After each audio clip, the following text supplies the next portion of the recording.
MPs are debating Theresa May's amended Brexit deal.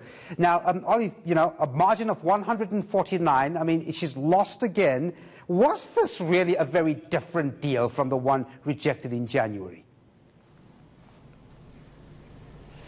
It certainly had some extra legal assurances which did reassure some MPs about that idea of Britain getting caught up in a kind of European Union membership of a type without the ability to extricate itself from it unilaterally if there isn't a fully fledged trade deal reached with the European Union in the next couple of years. That was what was really worrying many MPs, and Theresa May did secure some further legal clarifications and assurances on that issue. The problem was that when she brought those clarifications back to London, her Attorney General, the top lawyer in the British government, was not able to change his legal advice enough to convince enough MPs to back her deal. So yeah, there were changes. It was slightly different, but it wasn't different enough for some of those MPs who were very, very worried indeed about that controversial backstop issue which has exercised them so much over recent months. All right, so we are about half an hour since this, or an hour as we go since this vote was done.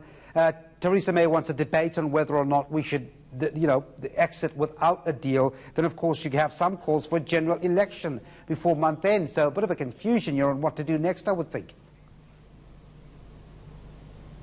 Lots of confusion about what's coming next, and no one really knows the answer to that. Very hard to predict where Britain and Brexit will be at the end of this week, let alone at the end of this month when Britain is due to leave the European Union. These votes over the next couple of days will be crucial, partly in a broad sense, because one of them, the first one, is whether Britain goes ahead and leaves the European Union with no deal in place. That's what some Brexiteer MPs want to see dearly. It's what some economists say would be catastrophic for the UK economy. We would probably expect MPs to reject that idea.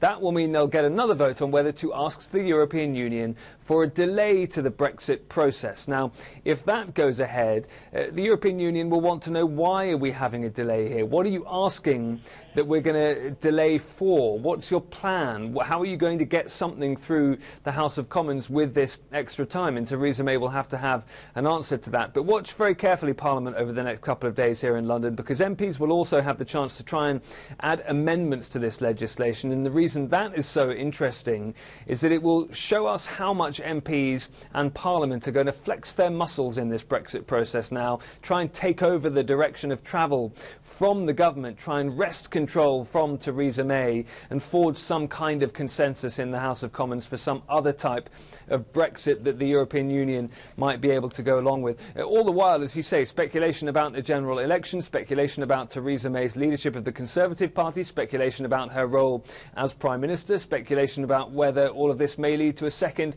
EU referendum at some point, and a genuine political and constitutional crisis unfolding before our eyes. All right, that was ENCA UK correspondent Ollie Barrett there in London. Thanks very much indeed for talking to us.